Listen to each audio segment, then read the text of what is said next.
Good afternoon, everyone, and welcome to the 2022 State of the Dare County. I'm Dare County Board Chairman Bob Woodard. Thank you all for joining us today. The last couple of years have really been difficult due to COVID, so we felt like it once again to best interest to do this virtually in light of the many COVID-19 cases. I'm really proud to have with me this afternoon my fellow commissioners. Vice Chairman Wally Overman's with me. Commissioner Bateman's with us this afternoon. Commissioner Ross is with us. Commissioner Couch and Commissioner House. Commissioner Tobin is doing this virtually because he's quarantined.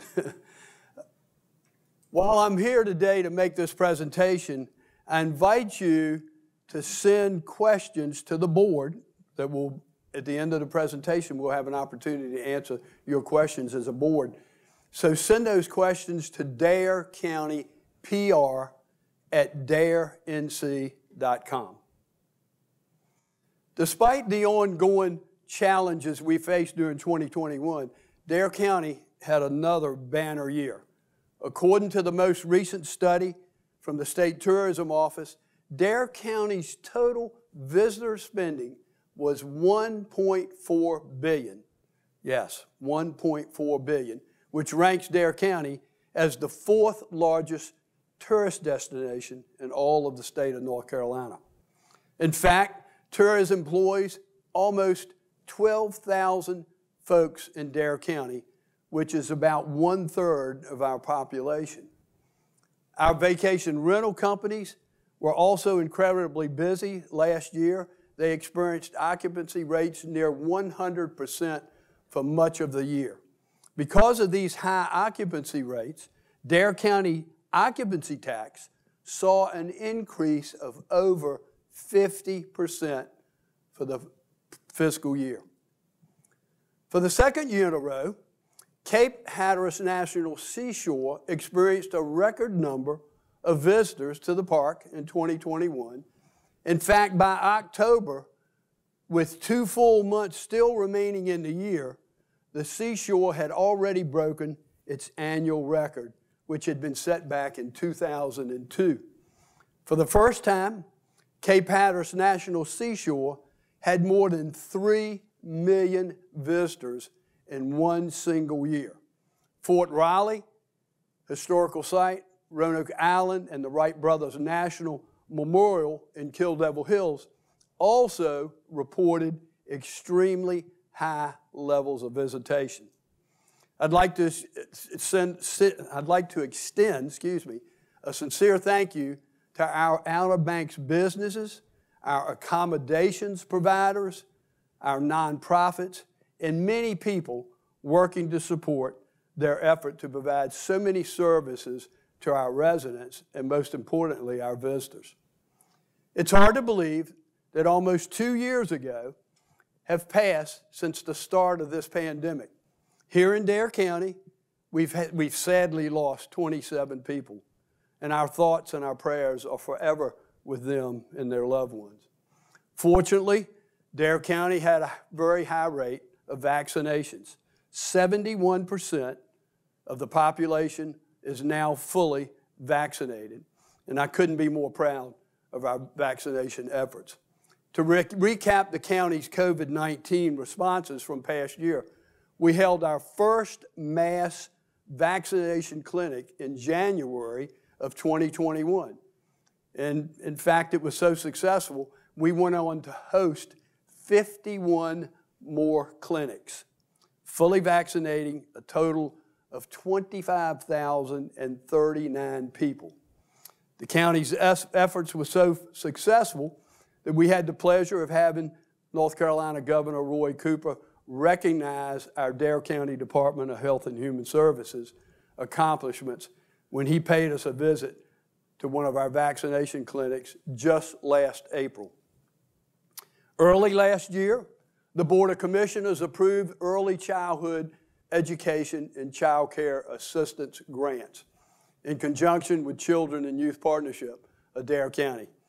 Commissioner Couch, thank you so much for spearheading this and all of your efforts brought to the table to this board, and we provided over $336,000 in funding in a grant, which made it possible for 15 local children's providers, child care providers across the county to continue to operate during COVID-19 crisis by providing financial assistance they needed to keep from closing their doors. This ultimately allowed the parents to stay in the workforce and continue to serve Dare County residents and visitors without ever worrying about who was going to provide quality care for their children. Thank you, Commissioner Couch.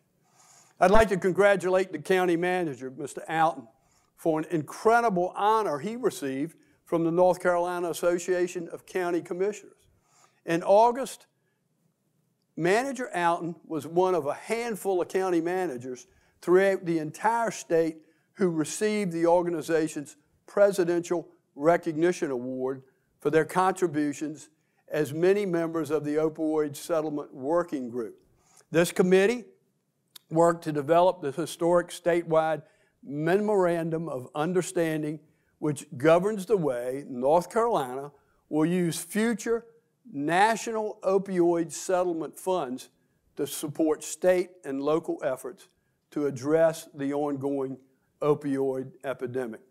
The memorandum states that 80% of these funds will go to local governments, including all 100 counties in North Carolina, which will potentially provide Dare County with many resources to help us continue to fight the opioid crisis in our community. I want to thank you, County Manager, for all your hard work, and the talent that was on that committee that brought this to fruition is just incredible. Thank you for all the work that you did. Speaking of Dare County's commitment in addressing the challenges of substance abuse that so many people in our area face, I'd like to share some really positive news about strides that we've been making in this area. Early last year, the board authorized the hiring of an additional deputy sheriff to transport non-custodial substance abuse patients to area treatment facilities. When someone who is struggling with substance abuse finds themselves searching for their own method of transportation to treatment facilities, it's often hard to locate a friend or a family member who can transport them during this time of a critical need. And if delays occur, that individual who needs help, and most of the time right then and there, right, Commissioner Bateman, they lose their incentive to enter treatment, which causes the cycle to continue to repeat itself. By creating this deputy sheriff's position specifically to address the critical need, we're making it possible to provide substance abuse assistance to individuals at the time they need it the most. In addition to providing the timely assistance, the new position will add much needed manpower to our own sheriff's department during the times when no transportations are needed by having an additional deputy available, making this a win-win not only for the sheriff's office, but also our entire county. The county also remains committed to funding Recovery Court, which helps defendants' substance addiction to break the cycle of drug dependence, crime, incarcerations. At the end of December, the program had 36 active participants, including individuals in long-term rehabilitation as well as those living in the community. Just last evening, Commissioner Bateman reported that one of these grads had started his own business, turned his life around, and that's incredible to see these kind of things happen that come out of this program. I think it's important to mention that the county's $200,000 commitment towards the expansion is taking place on in Outer Banks Dare Challenge. This nonprofit organization is doing an amazing job helping many of the community to overcome addiction. This project will enable Dare Challenge to help more people in the years to come. Both Vice Chairman Wally Overman and Commissioner Bateman are deeply committed to finding ways to help those struggling with addiction and their families. And I can't thank them both enough for all of their hard work. Thank you both, gentlemen, for the work that you do. 2021 also saw the completion of several major projects that we've been working on for quite some time, and I'd like to share some of those updates with you. But first, let me remind you that our commissioners at the end of this meeting, I would welcome any questions that you have. So if you will have questions, please, once again, go to Dare County PR at darenc.com. Last March, we officially completed construction of the new Dare County Animal Shelter. See a big smile on Commissioner Robb's face right now. Spearheaded this incredible project on Roanoke Island. This facility is a massive improvement over the one on Driftwood Drive. My gosh, it was outdated. It flooded. I mean, you talk about overcrowded and just a pitiful excuse for a building. In addition to the many benefits it provides, these animals who are housed there while waiting for new homes in this new state-of-the-art facility, shelter, provides Outer Banks SPCA staff members, and it also is a much more inviting for folks who stop by in search of a very new friend to add to their family. In fact, these numbers are astounding. Couldn't be more pleased to report that 695 animals, Commissioner Ross, have been adopted since we opened that facility. So if you haven't visited the facility yet, I suggest that you stop by, take a look at it. Maybe, just maybe, you might find a four-legged friend to take home with you. Commissioner Ross, thank you so much for spearheading this incredible work on your part. In December, we put the finishing touches on our Health and Human Services. Look at that picture on the screen, folks. Unbelievable facility. That building's so outdated. That project involved renovating the outdated building that existed on the campus as we constructed a new addition that joined the two separate buildings together as the one facility. This new addition serves as the lobby and the main entrance to the health department, and it connects the Public Health Division with the Social Services Division.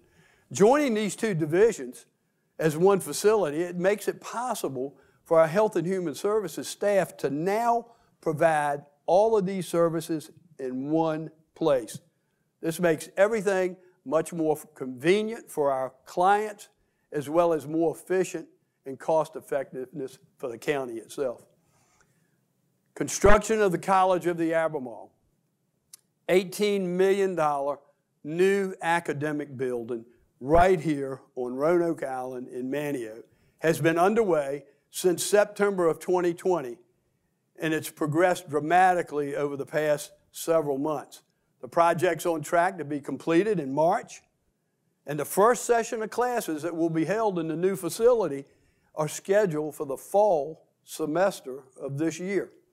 The state-of-the-art academic building currently is 91% complete. And once the construction wraps up, we'll be celebrating with a ribbon-cutting ceremony that will be scheduled in the early spring. Speaking of the College of the Albemarle, I'd also like to mention some of the latest exciting news with respect to our DARE Guarantee Scholarship Fund. As many of you know, this scholarship program allows Dare County students who have graduated from a Dare County high school to allow them the opportunity to attend COA Dare with no out-of-pocket costs for tuition or fees. The Dare County Board of Commissioners provides $250,000 annually in scholarships, and each semester, more Dare County students are taking advantage of these scholarships. For the fall of 2021, over $137,000 in scholarship funds was awarded to 64 of our recipient students. As of early January, COA had received 160 new applications for the scholarship, which is a 67% increase from previous semester. And that's what our board was looking for. That's what we're excited about. In the 2 years since this scholarship was launched, 269 Dare County students have been awarded Dare Guarantee Scholarships, which makes it possible for them to receive a high-quality education without having to incur financial burdens of a long-term student loan. This is a tremendous relief for our students in Dare County, as well as their families. And folks, Dare Guarantee Scholarship really isn't the only thing CO has that is expanding and experiencing growth. Just last week, COA held a ribbon cutting to celebrate the opening of its new electrical lab located within the Professional Arts Building right here in Manteo. In addition to building a brand new electrical lab to serve our local students technical degrees, the college is also planning to begin offering non-profit certifications, training, as well as certifications in plumbing and construction. This expansion of technical offerings at COA is an excellent investment in Dare County community. It helps ensure that our students not only have access to state-of-the-art educational facilities, but it also continues to boast the local workforce by making it possible for students to earn degrees that are in high demand in these essential sectors of Dare County. And I don't have to tell you, with the booming building industry, we need these technical folks working in our community. We've also completed a number of exciting partner projects in Dare County, including the Manteo Town Commons. Some of you have seen this, which was completed in May of last year. The Commons has been a game changer that provides additional parking and offers easy access to the town's unique downtown shops and our restaurants. It's also a really nice green space for folks to enjoy. If you haven't been down there, please go down there, especially on a nice warm day, and sit on one of those benches and enjoy the green space. The Dare County Arts Council courtyard, which is located behind the historic 1904 courthouse that serves as the home for Dare County Arts Council, is now open to the public. The courtyard officially opened in October of last year, and it's helped the Arts Council to expand its programming and serve as a broader range for the community. Also in October of last year, construction of the new Rodanthe boat ramp, Commissioner House, you know how we've been working hard on making that happen, was completed in partnership with the Wildlife Resources Commission. After several months of construction, a 2-lane boat dock was built on the site with parking for approximately 14 to 16 vehicles, including their boat trailers. North Carolina Department of Transportation is also very close to completing the Rodanthe Bridge. This bridge will allow drivers to avoid the S-curve on Highway 12 in northern Rodanthe, which is prone to significant overwash and flooding, which just happened this past weekend. The Roanoke Bridge project initially began in January of 2018, and as early as December, it was already 95% complete. The new bridge is scheduled to officially open in February or March, and when the grand opening will include an opportunity, just like the Mark Bass Night Bridge, for our folks to cross the bridge to celebrate the completion. I'm happy to report that something that was in the planning stages for quite some time has been under construction for several years and nearing completion, and that's the new shallow draft hopper dredge, which will be named the Miss Katie. Miss Katie will help keep our local channels and inlets open because the livelihood of our many people who live and work along the Outer Banks are reliant upon these waterways. It's crucial that they are properly dredged to provide safe passage.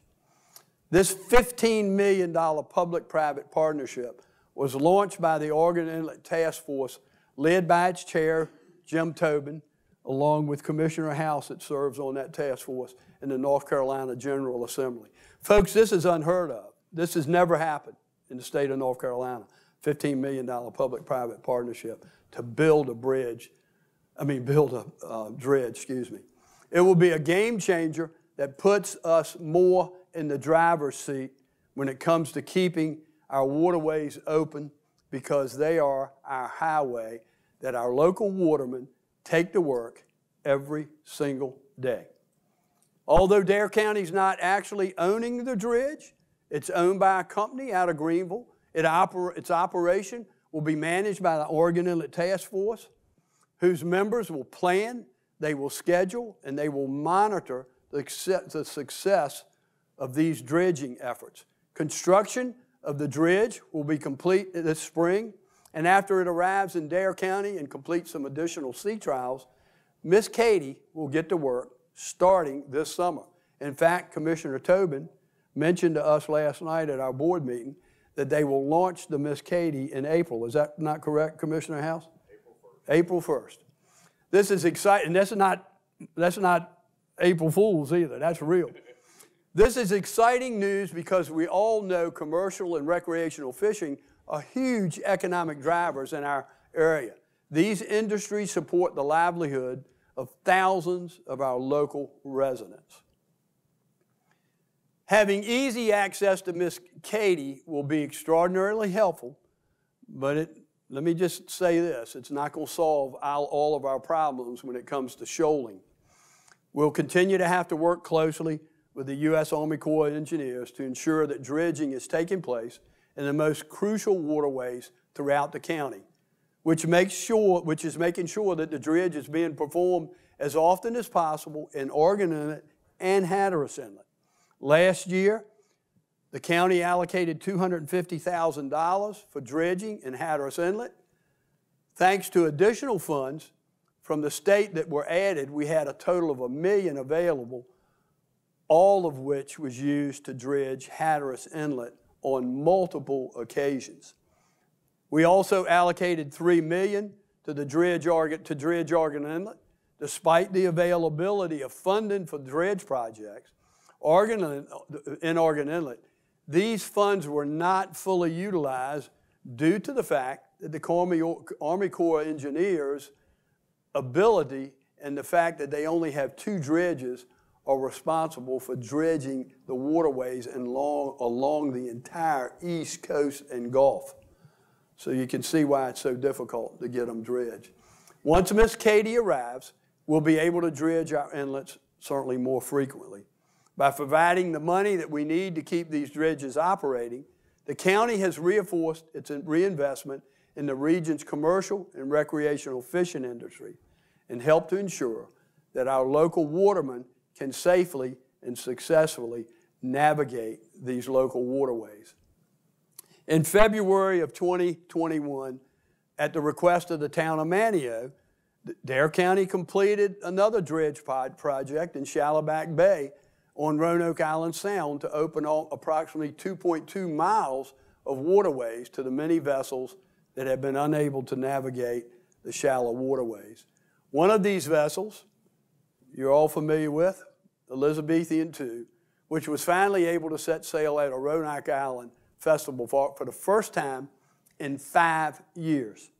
I also want to let you know about the project that is underway that's really important for Hatteras Inlet, and that's the work that's taking place to try to realign the Rollison-Hatteras Ferry Channel. Due to its current alignment, the U.S. Army Corps of Engineers is only permitted to dredge the southern tip of Hatteras Island using federal funding, and state and local dollars must be used to dredge the South Ferry Channel in order to successfully get boats to the Hatteras Gorge and out into the Atlantic Ocean. This fragmentation of this essential waterway, which also serves as a ferry route from Hatteras Village to Ocracoke Island, has been the source of considerable frustration as everyone from commercial and recreational fishermen to members of the U.S. Coast Guard who are trying to perform life-saving missions have struggled to get through the inlet and into the open ocean. The realignment would ultimately classify the entire ferry channel as federally authorized so that federal funding and federal dredges could be used to dredge the entire channel. We expect the realignment to be finalized in April, and I'd just like to reiterate that our board's support of this. We will have an enormous and positive impact on our watermen and our county, certainly as a whole. I want to take this time to once again thank Commissioner Couch for his work for serving on the Waterways Commission, and which has spearheaded this effort. He has shared our board's concerns with everyone on that board to make this come to fruition. Before we look ahead to all of the exciting things that are planned already for 2022, I'd like to share with you a recap of the many ways that our various Dare County departments serve our residents and visitors throughout 2021. These are amazing statistics, folks. Please pay attention to them. There are a lot of good information here. In this video we're about to play, you'll get to see some of the many accomplishments that were achieved by Dare County in some departments in their highlights. Despite the ongoing challenges we face during 2021, Dare County's dedicated employees continue to strive to provide residents and visitors with the assortment of essential services that thousands of people throughout our community rely on every single day. Here's a look back at just a few of the many accomplishments each of our Dare County departments achieved over the course of 2021. The Department of Health and Human Services held 52 COVID-19 vaccine clinics and fully vaccinated 25,039 people, which is 70% of Dare County's population by the end of the year. The department also issued 57 COVID-19 updates and 19 videos. Environmental Health Services performed 3,978 on-site wastewater inspections, as well as 1,530 inspections of commercial and public facilities. The Board of Election staff facilitated the municipal elections for the 6 towns of Dare County, which included a total of 206 hours of early voting at 2 locations and the training of 57 poll workers. At the Dare County Library's 3 branches, a total of 128,329 physical items were borrowed, and 17,507 digital items were used. During the summer of 2021, 18,132 children's and teen books were borrowed, which is the most in the past 14 years. The library's food pantry drives that were held in October collected more than 950 pounds of food donations that were distributed to local food banks. The Dare County Finance Department was awarded the prestigious Certificate of Achievement for Excellence in Financial Reporting for the 30th consecutive year. Rating agency Moody Investors Service announced that Dare County's bond rating was upgraded from AA2 to AA1. This improved rating allows the county to borrow money at better rates when financing important capital projects, which results in tremendous savings for our taxpayers. The tax department issued 6,564 land transfers, which is an increase of more than 22% over the previous year. At the end of 2021, the collection rate for 2020 taxes was 99.81%. The planning department issued 153 permits for the construction of new homes in unincorporated Dare County. The department also earned an improved insurance classification rating in the National Flood Insurance Program's Community Rating System, which resulted in a 20% discount on flood insurance policies for property owners in the unincorporated areas of Dare County. The water department turned 2.5 billion gallons of salt water into drinking water. The Dare County Sanitation Department collected more than 30,000 tons of trash, which is an 11% increase over the previous year. The Transportation Department took passengers on 5,874 trips, traveling a total of 90,171 miles. The Dare County Airport facilitated a total of 28,407 landings and takeoffs, which is approximately 78 each day. The Parks and Recreation Department had 2,320 people participate in activities at their 3 divisions.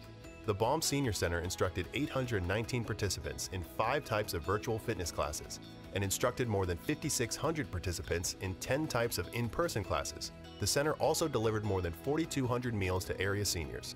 The Dare County Community Center served more than 3,600 congregate meals and distributed more than 8,000 home-delivered meals to seniors in the community.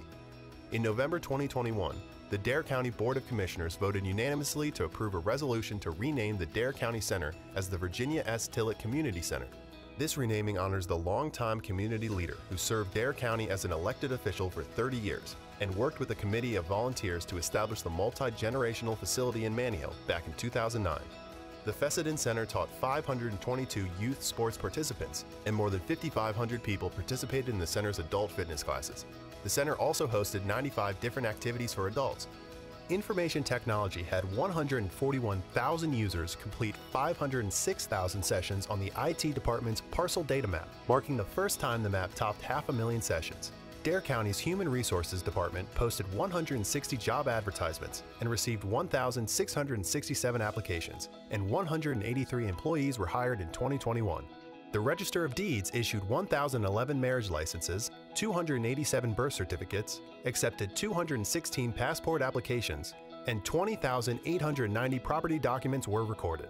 In April 2021, Dare County launched its government Facebook and Instagram accounts, and more than 300 social posts were made on each new account. The Public Relations Department also issued 336 press releases, published 181 videos, and received a total of more than 125,000 YouTube views. Through its OBX Alerts notification system, Dare County Emergency Management sent more than 3.4 million text messages and 4 million emails, and also made over 116,000 automated phone calls to residents and visitors. Emergency Management also installed 23 storm surge awareness poles throughout the county to show the public how high the water can rise above the ground. The Patrol Division of the Dare County Sheriff's Office responded to 24,795 calls for service. 911 Regional Communications answered 123,256 calls, and 135,513 pills were collected at local drug drop-off boxes and events. Dare County EMS responded to 9,461 calls and treated 6,758 patients. EMS also responded to 353 med flight calls and flew more than 2,800 miles with a patient on board. The Dare County Board of Commissioners held 23 regular meetings. During these meetings, 349 votes were cast, 99.43% of which were unanimous, and the board received a total of 99 public comments. Thank you to all of these Dare County employees who have worked tirelessly to continue to provide all of these essential services to the residents and visitors of our Outer Banks community. Incredible statistics, folks, and hats off to our departments in the entire Dare County. It's just unbelievable the amount of work that they've done. Last year's projects are complete, or almost complete, but we've got several more on the horizon for 2022 and beyond. We got a lot of existing plans in the works to begin updating and modernizing our EMS facilities throughout the county in order to best serve our residents and our visitors. With record numbers of people visiting our area for the past 2 years, there's been a dramatic increase in the number of EMS calls we've received, and it's imperative that we're able to respond to these emergencies as quickly as possible. To ensure that we're able to provide these essential and often life-saving services to our residents and visitors, it's time for us to start making some massive improvements to our outdated facilities. Dare County EMS currently operates out of 8 stations, and when this estimated $47 million project gets underway, it will involve the combination of remodeling our existing and our outdated facilities, as well as constructing some brand new facilities in critical locations throughout Dare. In order to help bring down the cost of these remodels and the construction of new facilities, the county has partnered with some of our municipalities where it's possible to build joint facilities. One of the most notable of these EMS projects is the new facility that will be constructed in Kill Devil Hills to replace the outdated EMS station that's located behind the current existing KDH Fire Department. In December 21, we finalized the purchase of the property in Kill Devil Hills directly to the south of the fire department, where the new EMS station will ultimately be constructed and where it will provide service to one of the busiest parts of Dare County. As we move forward and we begin to modernize our facilities, we will better be equipped to respond to the massive influx of emergency calls our EMS staff members have been receiving, and it'll reduce our response times and provide our residents and our visitors with the best service possible at that time when they certainly need it the most. We're still in the very early stages of this project, so please stay tuned to our website as updates as they become available. We've also purchased property in Manteo that will serve as the new site for the Roanoke Island Youth Center. The youth center is currently operating out of a very small building that's overcrowded, so this new larger facility will allow our youth center staff to more successfully serve many children on Roanoke Island. I'm also excited to announce that last year we officially launched the Dare County social media platform back in April. Dare County is now on Facebook, on Instagram, and in addition to our existing Twitter and YouTube accounts, if you haven't already, I encourage everyone to visit these sites. We'll also be completing a redesign of the county's website to better serve residents and visitors and help them find the information that they need regarding the services the county provides. As all of you already know, our board's been working very, very diligently for well over 2 years to identify some suitable sites for the development of essential and workforce housing units in Dare County. But I have to say, it is definitely not an easy task. In December of last year, the board voted unanimously to move forward with an essential housing development project at the county-owned Bowsertown Road site. That development would consist of approximately 120 units, which would include a combination of one-bedroom units and two-bedroom with a mix of low-income units, moderate-income units, and market-rate units. The county, this board, has agreed to contribute $8 million towards the development of this essential housing project, the majority of which, at over $7 million, would come from funding we receive from the Federal American Rescue Recovery Plan.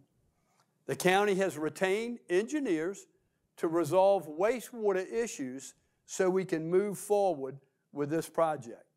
In addition to the county-funded Bowsertown project, the state has recently allocated $35 million for workforce housing in Dare County, as required by the statute.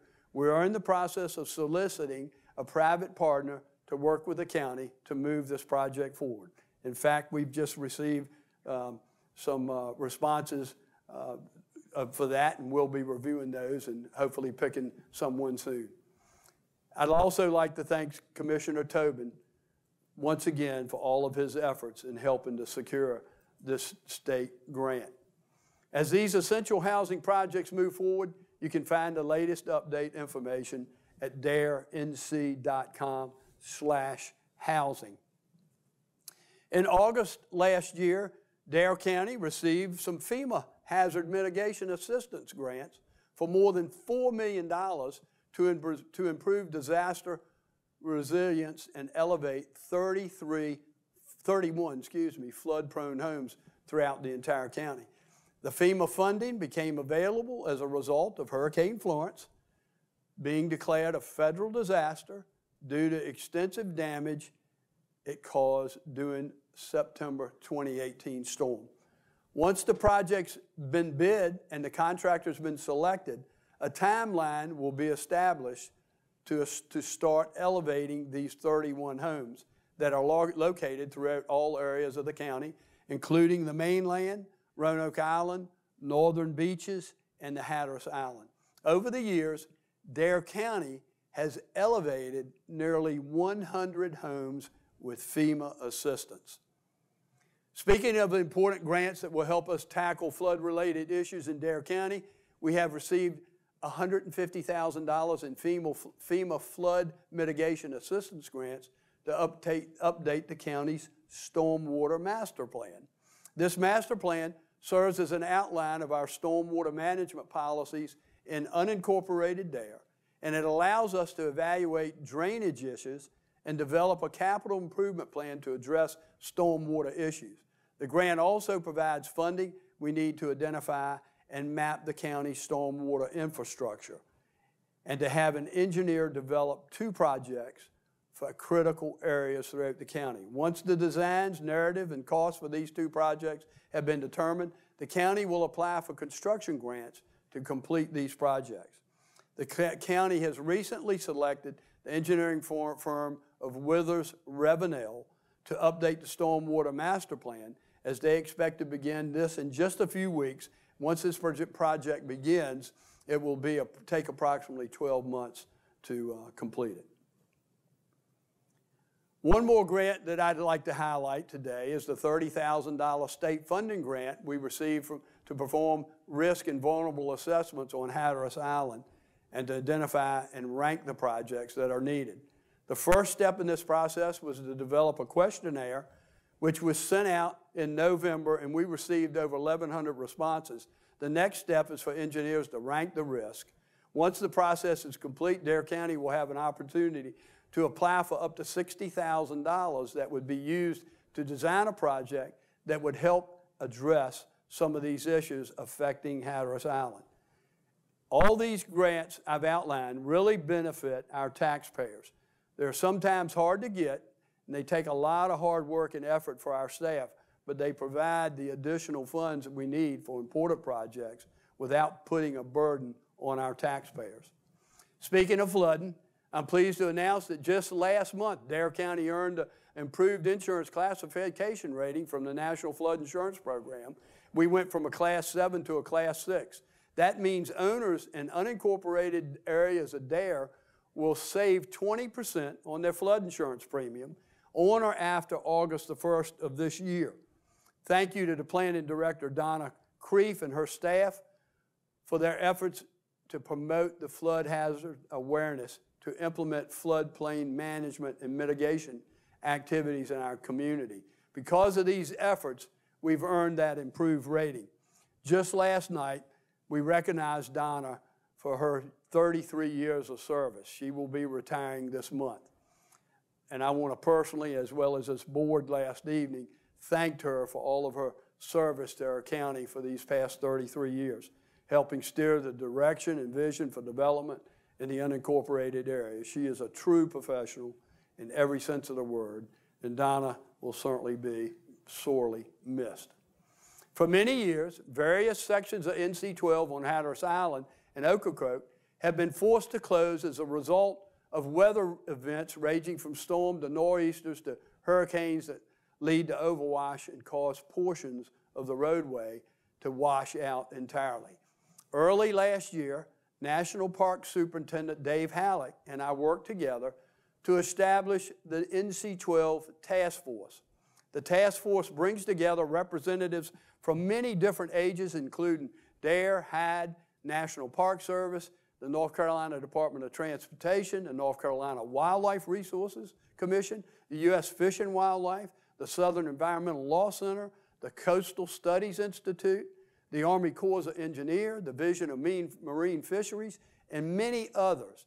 The primary mission of this task force is to complete a long-term plan for NC-12 and the highway's vulnerability locations, meaning hotspots. There are some 8 hotspots. To identify ways to provide prioritize and solutions to flooding issues, we can continue to keep NC-12 open and maintained.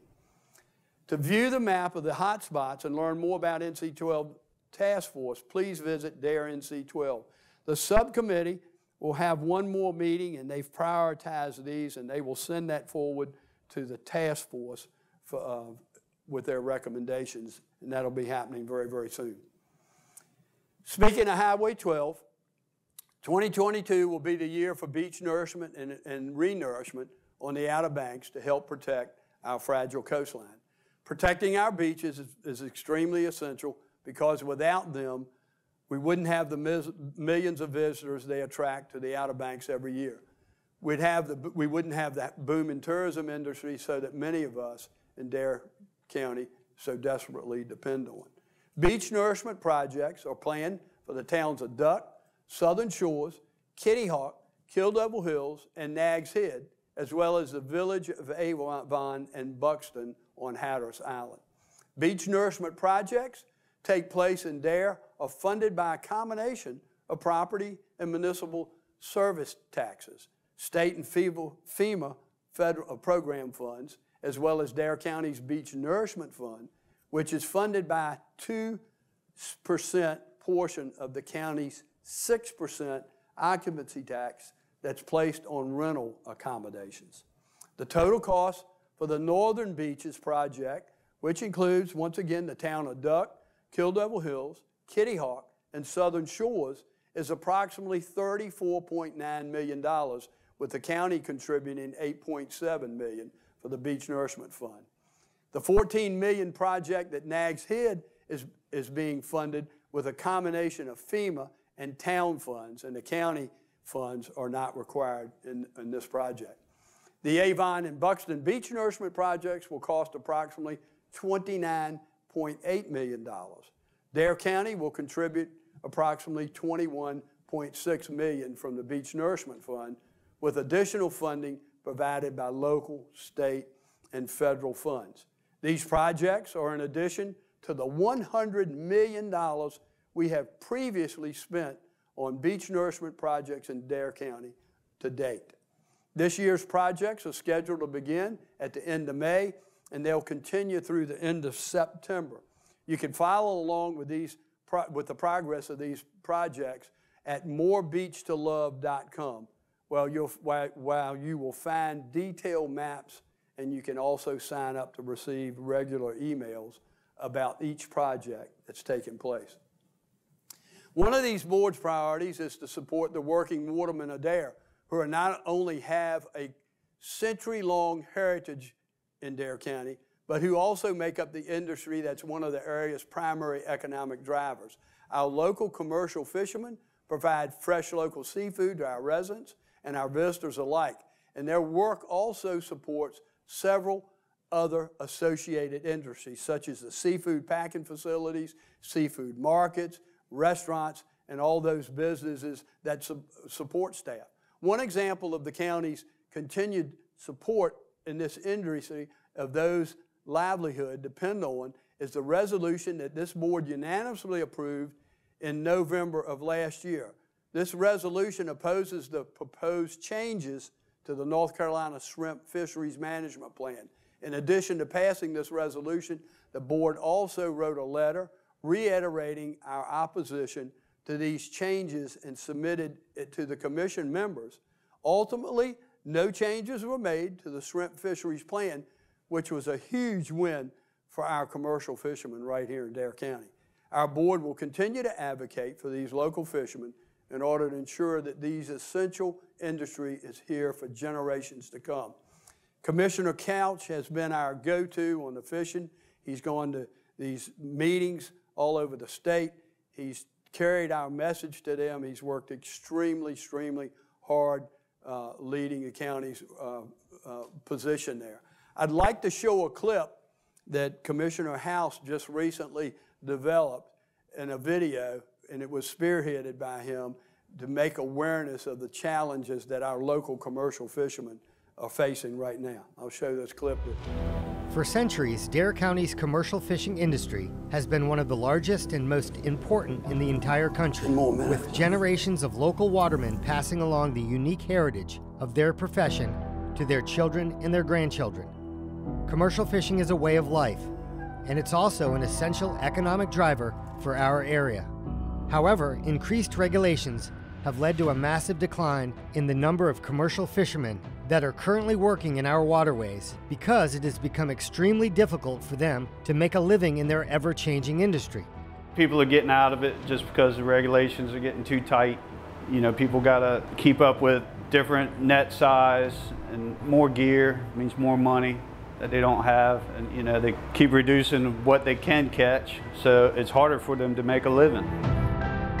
Without Dare County's commercial fishermen, residents and visitors alike will no longer have access to the wide array of fresh, local seafood for which the Outer Banks is famous. To hear first-hand accounts from these local fishermen, as well as restaurateurs and seafood market owners who have been impacted by these regulations, tune in to Dare County's commercial fishing industry, safeguarding the community's long-standing heritage by supporting the livelihoods of local fishermen at youtube.com/Dare County. It's time for all of us to come together to support our local fishermen, so Dare County's commercial fishing industry and the many small businesses that rely upon having access to fresh local seafood can survive and continue to thrive for generations to come. Let me just say I said Commissioner Couch. I meant to say Commissioner House just a moment ago. Both of our commissioners work very, very hard in their different tasks that they perform, but Commissioner House has worked very, very diligently on behalf of this board to put this video together and certainly represent our board throughout the entire state on working on behalf of our watermen. Commissioner House, great job, great video. Thank you for what you do. Dare County is also known as the land of the beginnings in many ways.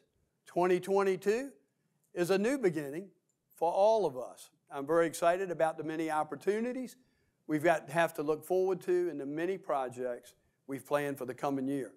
I'm also proud to work every single day with the incredible team of dedicated servants who serve Dare County with all their heart and passion for our unique communities. I want to once again recognize my fellow commissioners, the Vice Chairman Wally Overman, Commissioner Urban Bateman, Commissioner Rob Ross, Commissioner Danny Couch, Commissioner Steve House, and Commissioner Jim Tobin, who's watching this virtually. Without their help and dedication and service to Dare County, we wouldn't be where we are today. You saw that. We are a bipartisan board. You saw the hundreds and hundreds of votes we've taken. What did it say? 99.47%? 8-1. You know, unbelievable. Unbelievable. We work together. Our goal is to do what we feel is in the best interest of Dare County, and I couldn't be more proud of our board.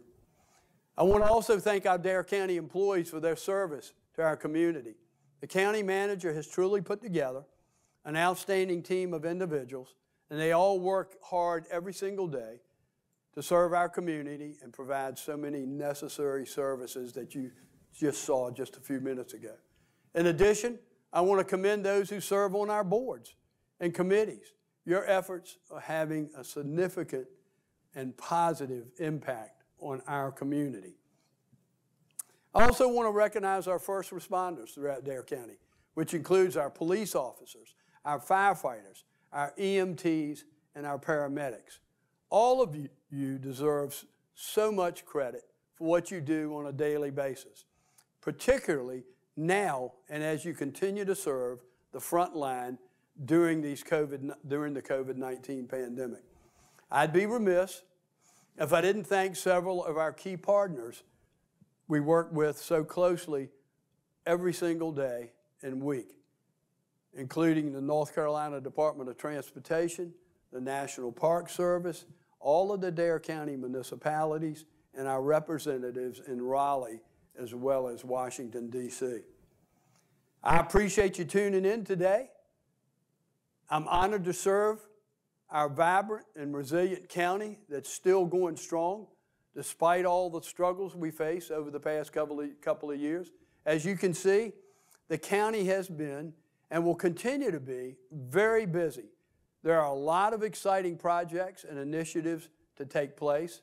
All of this is possible because the county is in great financial position, which this Board of Commissioners and the county staff have worked very, very hard to attain.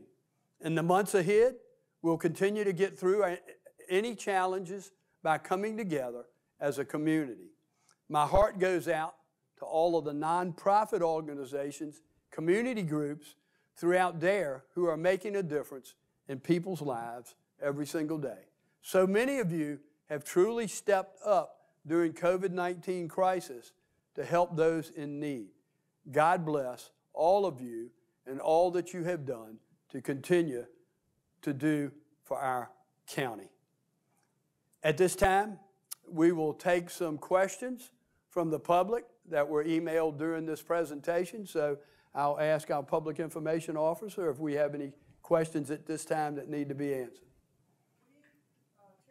We've received about 4 emails while you were speaking. Some of these are things that I will pass along to DOT or the county manager regarding sites for housing or a ferry or, you know, those kind of things. The question that came in that I think is related to your presentation that people might want to know more about is regarding the Bowsertown property.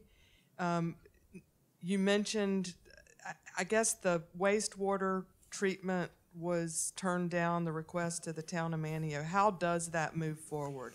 I think you mentioned a consultant, but I'll ask the county manager to come forward, and he's working very, very closely with them, and I'll ask the county manager to come forward and answer that for our constituent.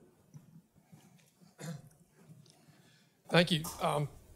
Yeah, on the Bowsertown project, we're still trying to move forward with that project. We've retained an engineer and an architectural firm to take a look at the site, to look at the scale of the site, to see if there's a way to treat the wastewater and still have a viable project on that site. If we can't hook to the Manteo system, then the only other option is to try to treat it ourselves. And so we're working on that right now.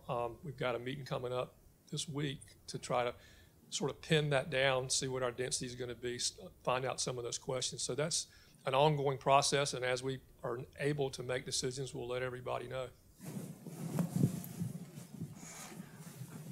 Thank you, County Manager.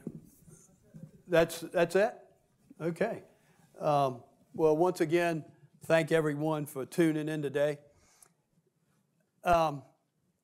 This is the personal side of me to close. And try to close on a real good positive note, and ask you to consider this, those of you out there that are watching this today. We lost two special people just recently in the last couple of weeks. Sidney Poitier was a groundbreaking actor who transformed how black people were portrayed on screen. He became the first black actor to win an Academy Award for Best Lead Performance and the first to be a top box office draw. He passed away on January the 6th. Sidney Poitier was 94 years of age. Few movie stars, regardless of their background or race, had such an influence both on and off the screen.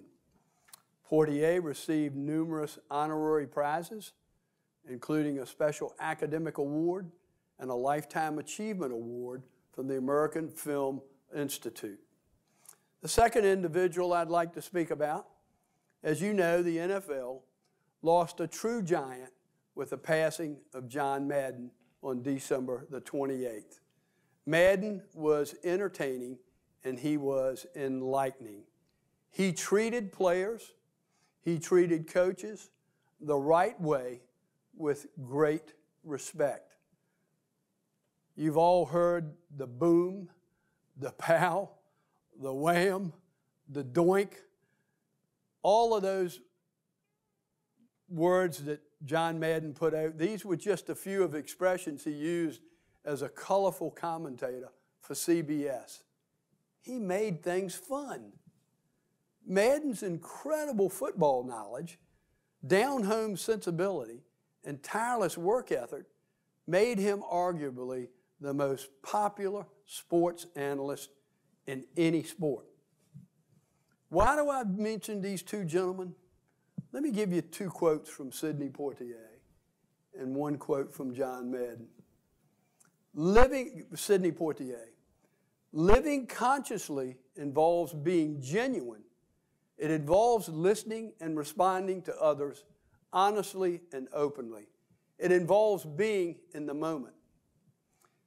I always wanted to be someone better the next day than I was the day before. Incredible, incredible quotes. I encourage you to do what this board does, and that's listen, respond in honest and open ways in your daily lives, no matter what you do in your work life and in your being. And then I encourage you to strive to be better the next day than you were the day before. And then last but not least, John Madden.